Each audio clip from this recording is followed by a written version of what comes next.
Para a maioria dos alunos, a escola consiste em salas de aula abarrotadas de carteiras, pilhas de livros didáticos, intervalos de almoço muito curtos e uma montanha interminável de deveres de casa. Mas nem todas as escolas são iguais. Ao redor do mundo, as aulas podem acontecer em qualquer lugar, desde plataformas de trem até mesmo palácios. As reprimendas variam de escrever linhas a castigos corporais. E a merenda escolar vai de muito bom, para o ruim, até o realmente feio. Então sente-se direito e preste atenção, enquanto comparamos algumas das melhores, piores e mais estranhas escolas ao redor do mundo. Campi. Se você é parecido comigo, provavelmente acha que todas as escolas são iguais. Os pátios de concreto aparentemente universais, os prédios em blocos e as portas duplas principais de qualquer campus moderno são o suficiente para fazer com que até os alunos mais entusiasmados se sintam meio deprimidos. Mas em Jaipur, na Índia, os alunos da J. Sri Pariwal International School estudam literalmente em um palácio, completo com um conjunto impressionante de torres e mais torres. Com essas paredes brancas e telhados azuis, parece mais um castelo da Disney do que um campus de verdade. Embora não seja apenas uma fantasia pelo lado de fora. Esse internato feito para a elite internacional possui quadras de tênis meticulosamente mantidas, piscina privativa, campo de tiro, estábulos e um teatro temático de castelo. Até mesmo as suas salas de arte parecem algo saído de um filme da Disney. Mas esse campus de sonho não é nada barato. Mas se você quiser uma experiência completa ficando aqui, isso pode te custar até 778 mil rúpias por período. Isso aí é mais do que 10 mil dólares. Mas não é nada se comparado à escola renomada Le Rosey, em Genebra, na Suíça. Situado perto das margens de tirar o fôlego do lago Genebra. Esse é um internato exclusivo, apenas para a mais alta e exclusiva elite. O campus principal está situado em um exuberante local de parque, com edifícios tradicionais ao longo de caminhos, que levam para o local mais incrível desse campus, o Hall de Concerto Karnal. Essa incrível cúpula de aço com capacidade para 900 lugares é completamente cercada por janelas de vidro gigantescas e totalmente decorada com acabamentos de madeira realmente caros. Por mais que essa escola pareça incrivelmente perfeita, não é o único cenário de Le Rosey. Durante o inverno, os estudantes são movidos para um segundo campus, composta por uma charmosa vila de chalés em uma cidade resort alpina, conhecida como Gastad. Você ouviu direito, essas crianças não apenas têm um segundo campus, mas também é um resort de esqui de primeira classe. Então quanto seus pais iam desembolsar para te mandar para aquele lugar? Bem, as taxas por aqui variam de 130 mil a 150 mil francos suíços. Ao todo, isso daria mais ou menos uns 150 mil dólares pela estadia de apenas um ano. Caramba! Então, depois de olhar para campi construídos com mega quantias de dinheiro, como será a aparência de escolas do outro lado desse espectro? Para isso, precisamos ir para o condado de Ziyun, na China, para a escola primária rural de Dongzhong. Não há portas, janelas ou mesmo paredes nessa escola, pois as aulas acontecem em uma caverna do tamanho de um hangar de aeronaves na encosta. Já que o acesso à educação nessa região é realmente escasso, os moradores decidiram transformar a caverna natural em um local gratuito de aprendizado para os filhos de alguns dos moradores mais pobres da China. A cidade foi fundada lá em 1984. E em seu auge, a caverna serviu de abrigo para 8 professores e 186 alunos. Porém, infelizmente, ela foi fechada em 2011. As autoridades chinesas descobriram a existência das escolas e ordenaram o seu fechamento, alegando que pintavam o país de forma ruim. Eu não sei quanto a você, mas eu acho que fechar uma escola essencial como essa não fez eles parecerem muito bons. Enquanto as crianças da caverna estavam ao menos secas, lá em Bangladesh a estação das monções pesadas pode inundar até 70% do país. Ou seja, as salas de aula tradicionais de tijolo e argamassa geralmente acabam debaixo d'água. Embora nem isso impeça os alunos de chegarem às aulas na hora. Mesmo quando a água está na altura do peito, algumas aulas aparentemente continuam normalmente. Para combater esse problema, a organização Shidulai Swanirvar Sangstha projetou engenhosamente uma série de escolas flutuantes. No entanto, essas escolas de barco brilhantes não são apenas espaços secos para mesas e quadros negros. Usando painéis solares em seus telhados, a eletricidade para laptops pode ser fornecida a bordo. Não só isso, mas barcos diferentes também servem a propósitos diferentes, como esse aqui, que foi transformado em um playground completo para as crianças, para que elas possam se divertir em um balanço, sem ter medo de se afogar caso caiam. Estes podem não ser os edifícios escolares mais convencionais, porém são os melhores que algumas crianças em Odisha, na Índia, têm. Com chocantes 134 milhões de pessoas vivendo em pobreza, muitas famílias na Índia simplesmente não podem se dar ao luxo de mandar os seus filhos para alguma escola. Em vez disso, eles são forçados a mendigar em lugares lotados como estações de trem para sobreviver. Vendo essa cena de partir o coração, vários voluntários começaram a montar escolas gratuitas nas bordas das plataformas de trem, para fornecer educação básica às crianças que ali se reuniam. Mais de 12 dessas escolas de plataforma existem em toda a região, com cerca de 700 alunos, todos ensinados totalmente de graça. Está muito longe de pagar centenas de milhares de dólares para aprender em um palácio chique ou em um chalé suíço, não é mesmo? Porém, acho que todos podemos concordar que qualquer educação vale mais do que o prédio em que é ensinada. Comida. Para muitas crianças, a hora do almoço é a melhor parte do dia escolar. Mas se você não estiver trazendo seu próprio almoço de casa, essa refeição de meio-dia pode parecer meio diferente, dependendo de onde você está. Vamos começar com a França, uma terra famosa por sua boa comida, até mesmo em suas escolas. Os governos municipais são responsáveis pela refeição padrão de 4 pratos, que a maioria das crianças recebe. Isso geralmente consiste em uma entrada de vegetais, um prato principal quente com mais vegetais, uma sobremesa e até mesmo um prato de queijo de cortesia. Isso pode parecer bem saboroso, mas segue as rígidas diretrizes dos requisitos nutricionais nacionais do governo. E eles afirmam que os alimentos fritos devem ser limitados a 4 refeições por mês. E também que o ketchup só pode ser servido uma vez por semana, devido ao seu alto teor de sal e açúcar. E quando essas refeições são servidas, elas são equilibradas por alimentos ricos em nutrientes, como mexilhões e até mesmo alcachofras assadas inteiras. Delicioso! Ao todo, uma refeição típica pode custar até 8 euros. São quase 10 dólares. No entanto, estudantes em áreas de baixa renda podem receber assistência financeira, garantindo que nenhuma criança passe fome. Lá na Rússia, porém, não poderia ser mais diferente. Enquanto o governo começou a fornecer refeições quentes gratuitas às crianças em 2020, os alunos mais velhos acabam dependendo das finanças das autoridades regionais. As regiões mais ricas recebem não apenas esse almoço, mas também o café da manhã. Um café da manhã típico pode consistir em chá com torradas, mingau e até mesmo uma salsicha sem graça. Embora esteja meio clara para o meu gosto, não parece tão ruim assim. Embora o almoço seja um assunto mais colorido.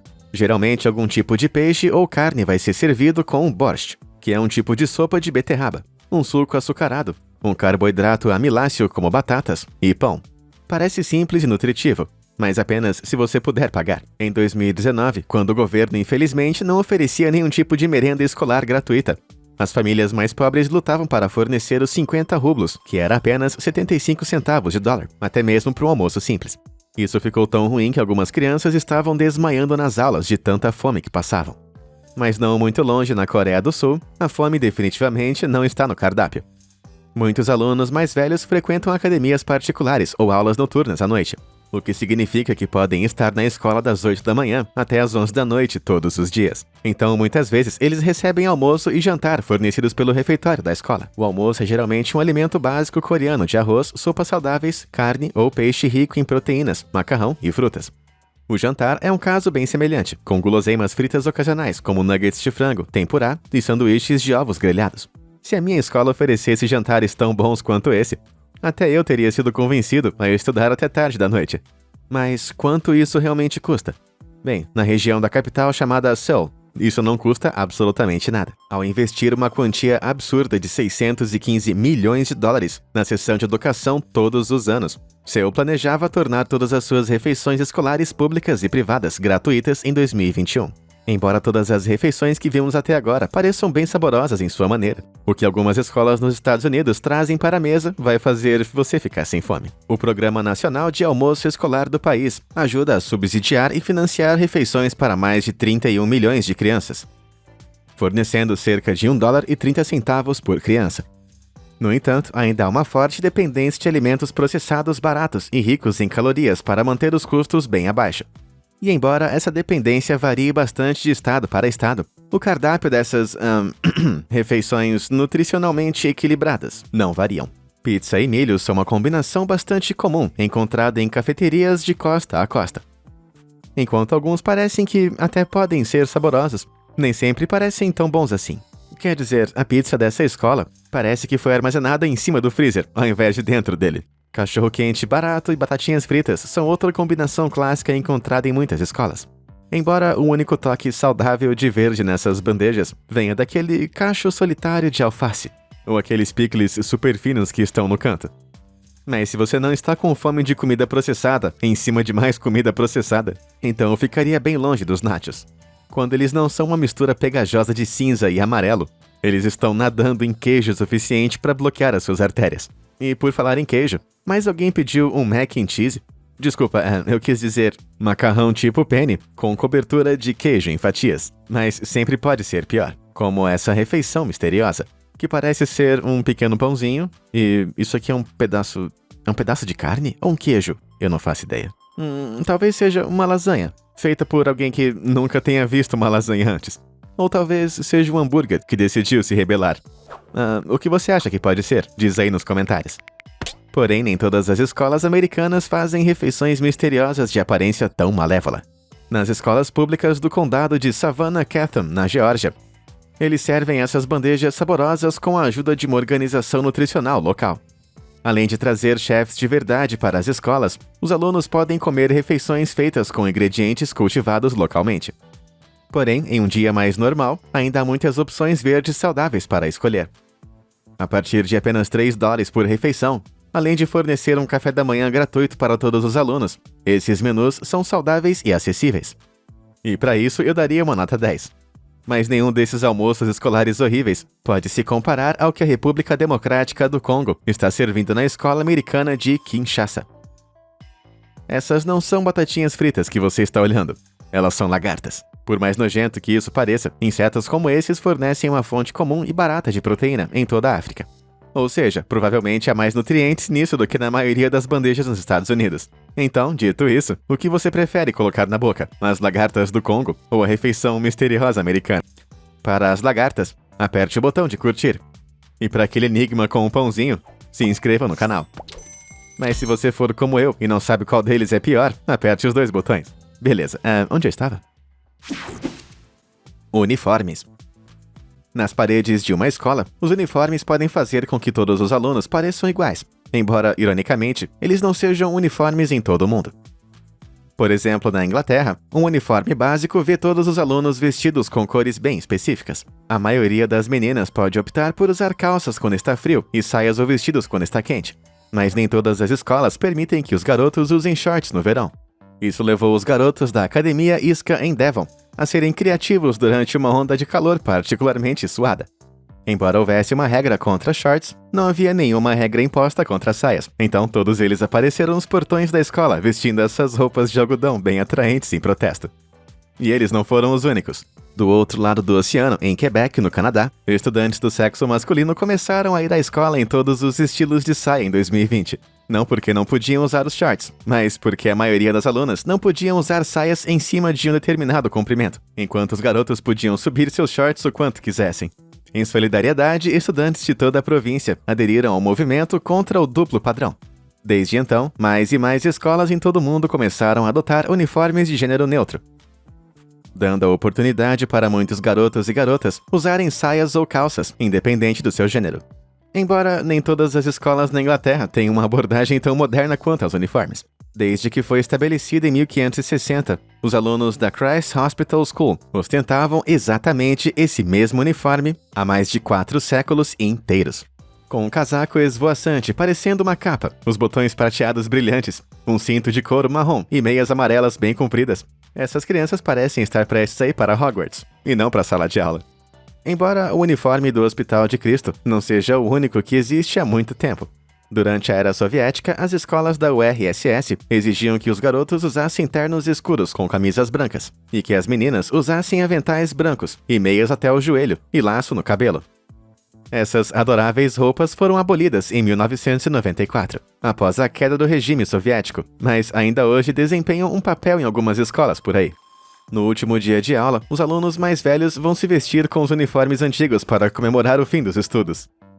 E são realmente similares aos uniformes de quase 30 anos atrás. Bem, exceto por aqueles saltos altos. Não tenho certeza se as crianças naquela época conseguiam andar na sala de aula com todos aqueles centímetros extras. Por mais adoráveis que fossem os antigos uniformes na União Soviética, há uma competição fofa vinda do Japão. Aqui, no ensino médio, os garotos usam uniformes lisos, pretos, quase parecendo um uniforme de estilo militar, enquanto as meninas parecem estar vestindo roupas de marinheiro. Esses uniformes de estilo naval europeu são chamados de seifku, e a razão pela qual são inspirados no exército é para ajudar a incutir um senso de disciplina nos alunos que os usam. Mas em vez desses sapatos elegantes, nos pés eles usam um par de chinelos brancos brilhantes. Eles são chamados de uabaki, um tipo de sapato muito macio que mantém o chão do prédio da escola bem limpo. Na cultura japonesa, é bastante normal tirar os sapatos na porta de casa, e até mesmo em grandes prédios, para manter a limpeza no mínimo. Já na escola, os alunos acabam vestindo o wabaki em uma entrada com armários, que se chama genkan. E a sua nota final pode ser até indicada pela cor pintada no dedo do pé. Mas que kawaii! Regras e punições. Ficar na detenção e escrever algumas linhas por horas a fio é uma punição escolar bastante comum para a maioria dos maus comportamentos. Mas a lição nem sempre é aprendida na hora pelos alunos. Então, enquanto alguns professores assumem a responsabilidade de serem criativos com suas reprimendas, outros simplesmente vão um pouquinho longe demais. Lá na escola de Woodland High, em Mesa, Arizona, 2 alunos foram pegos brigando em 2012. Eles deveriam ter sido suspensos na hora, mas o diretor ofereceu uma opção um pouco melhor, embora fosse um pouco mais embaraçosa. Eles tiveram que dar as mãos por 15 minutos inteiros em público. Então, enquanto davam as mãos, os 2 foram implacavelmente ridicularizados e fotografados por seus colegas de classe. Para piorar tudo, as imagens chegaram à internet, tornando seu constrangimento um espetáculo online. Enquanto alguns viram isso como um contra-ataque controverso, a lição de 100 brigas na escola realmente foi hilário. Já nos estados de Detroit, as punições nem sempre são tão engraçadas assim. Em 2011, um estudante de 13 anos de idade foi pego correndo pelos corredores da David Ellis Academy e teve uma escolha: ficar depois da escola ou fazer 60 flexões. Tá bom, eu consigo fazer mais ou menos 5 flexões no máximo, então acho que eu teria ficado na escola. Mas esse garoto estava determinado a manter o seu tempo pessoal. Então, ele completou o exercício forçado. Então, de repente, ele começou a sofrer de uma condição que se chama rabdomiólise. Em poucas horas, os seus braços incharam por causa do esforço excessivo e ele foi levado às pressas para um hospital. Agora, essa punição pode parecer extrema, mas, por incrível que pareça, 19 estados nos Estados Unidos permitem punição corporal nas escolas. Até os pré-escolares estão sujeitos a punições como uma boa e velha remada. E eu pensando que isso só acontecia nos Simpsons. Looking out the window, it's a paddling. Do outro lado do mar, na Coreia do Sul, o castigo corporal nas escolas é uma prática proibida, embora não seja uma memória distante. Isso foi proibido no ano de 2012, mas os alunos já foram punidos fazendo flexões de cabeça para baixo extenuantes, ou tendo que sentar em posições de estresse com os braços levantados. Isso podia acontecer por algo tão pequeno quanto esquecer a tarefa de casa ou chegar atrasado, embora alguns professores tenham dificuldades em deixar o passado no passado. Em 2016, um professor violou as novas leis de proteção infantil, ao bater em um estudante com um porrete mais de 500 vezes. Por mais ruins que pareçam essas punições, elas não são nada se comparadas às regras de cerca de 14 escolas na prefeitura de Saga, no Japão.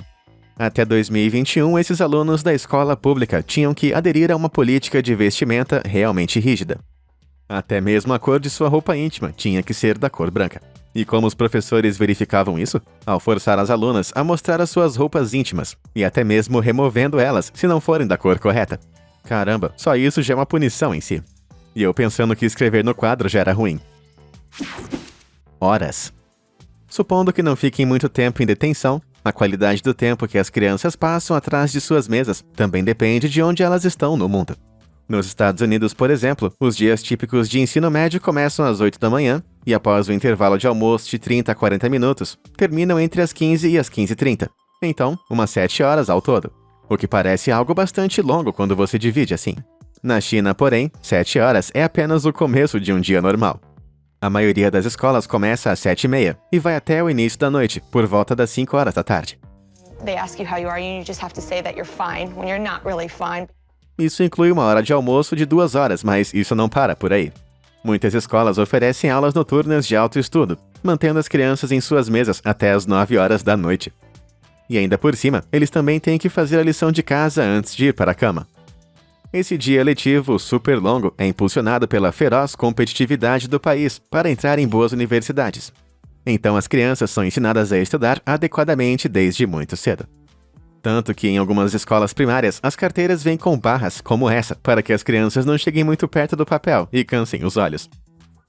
Essa parece ser a montanha-russa mais chata de todos os tempos. Competindo com a China pelo dia escolar mais longo do mundo, estão os seus vizinhos na Coreia do Sul. Com a escola começando às 8 e terminando às 4 horas da tarde, muitos alunos limpam as suas salas de aula antes de frequentar as escolas particulares ou sessões de tutoria, que podem se estender até meia-noite. Mesmo com um intervalo de almoço de 50 minutos e um breve descanso para o jantar, os alunos acabam adicionando 4 ou 5 horas extras ao seu dia escolar que já tem 8 horas. Aposto que qualquer pessoa vendo esse vídeo, de repente ficou muito feliz por suas 7 horas comparativamente pequenas de tempo escolar. Currículo. Embora matemática, ciências e alfabetização possam ser ensinados em todo o mundo, nem todas as escolas possuem os mesmos velhos planos de aula chatíssimos. No internato da mais alta elite chamado Le Rose, mencionado anteriormente, os alunos podem ter até 9 aulas intensivas todos os dias. E não apenas em um idioma, mas em 2. A escola se concentra fortemente no bilinguismo, com todas as disciplinas de geografia e história, até mesmo artes, sendo ministradas em inglês e francês. Embora as aulas de arte não sejam apenas giz de cera e papel.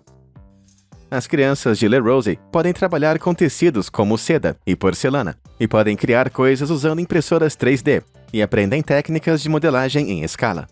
Enquanto as disciplinas criativas em La Rose são claramente uma parte muito bem financiada do currículo, lá na escola chamada Agora, na Holanda, isso na verdade forma o núcleo do currículo. Ou até faria se a escola tivesse um currículo definido. Essa instituição não convencional não adere à estrutura típica de aulas e disciplinas.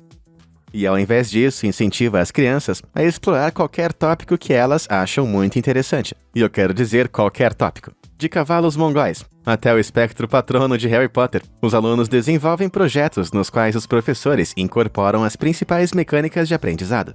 Por exemplo, cada criança recebe uma mesa que pode personalizar da maneira que quiser, construindo desde intrincadas esculturas em madeira a até mesmo carros. Mas eles têm que fazer tudo isso sozinhos, então eles precisam aprender os principais componentes matemáticos para fazer tudo funcionar, criativo e construtivo. Enquanto a Holanda explora maneiras novas de ensinar assuntos antigos, o Japão está tendo que ensinar o básico a alguns de seus alunos. Em todo o país, escolas secundárias masculinas de elite começaram a dar algumas aulas sobre como criar os filhos e serem bons maridos. Os homens japoneses foram, por grande parte da história, os arrimo de família. Mas com as mulheres se tornando mais proeminentes na força de trabalho, o estereótipo de mãe que fica em casa está mudando no país. Então, essas lições de cuidado infantil, interação e comunicação ensinam os garotos a serem bons pais. É isso que eu chamo de um homem moderno. Embora, na Rússia, aprender a cuidar de casa não seja algo tão importante quanto a estratégia de aprendizagem. Em 2019, a Rússia introduziu uma disciplina obrigatória para alunos da primeira série, que chocou o resto do mundo inteiro.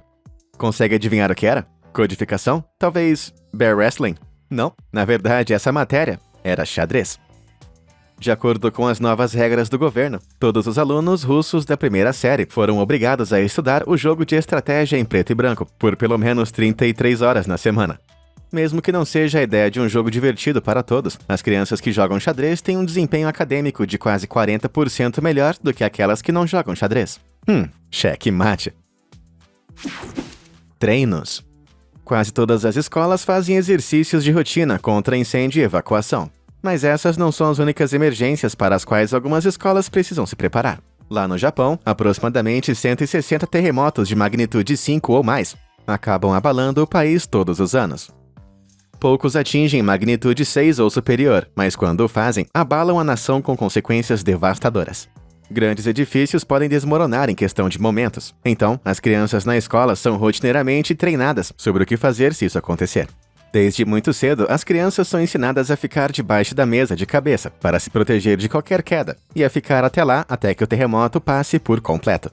Então, assim que o pior passar, eles vestem pequenos chapéus protetores e acolchoados, chamados bonsai zukin, que mantêm suas cabeças e pescoço protegidos de quaisquer detritos que possam cair, e seguem para fora. Mas a queda de detritos não é a única coisa com que as escolas em áreas altamente sísmicas precisam se preocupar. No ano de 2013, um dos maiores tsunamis de toda a história acabou atingindo as Filipinas. Porém, na época, quase ninguém sabia o que estava acontecendo. E sem nenhum tipo de treinamento ou sistemas de alarme em ação, mais ou menos 6.300 pessoas perderam suas vidas tragicamente. Porém, agora, as escolas costeiras se envolvem em exercícios de tsunami totalmente coordenados, para emular uma verdadeira emergência nacional. Aproximadamente 20.000 alunos e professores trabalham juntos para alertar e ajudar uns aos outros. Os alunos são ensinados a usar talas para ajudar a transportar seus colegas feridos para os pontos de evacuação com segurança. Isso pode parecer realmente sério, mas não é nada se comparado aos chocantes exercícios escolares que acontecem em solo americano. Desde o ano 2000, houve mais de 200 tiroteios em escolas nos Estados Unidos. Para tentar reduzir o número de vítimas, as escolas realizam exercícios de atirador ativo, para que crianças e professores saibam exatamente o que fazer quando estiverem em perigo, usando sangue falso e tiros em branco. Um civil comum finge ser um atirador ativo, que vai varrer a escola em um ritmo aterrorizante. Enquanto fazem isso, crianças e professores são treinados para barricar as portas e se esconder debaixo de suas mesas, enquanto esperam a chegada da polícia. Parece muito extremo, mas essa ameaça devastadora é tão séria que algumas empresas locais criaram balcões à prova de balas para os alunos se esconderem durante algum incidente desse tipo. Outras pessoas chegaram até projetar mochilas à prova de balas. Esse é um elemento essencial de volta às aulas que eu espero que nunca seja útil. E se você tiver uma ideia para outro vídeo de comparações, diz aí pra mim nos comentários. Muito obrigado por assistir. Até a próxima.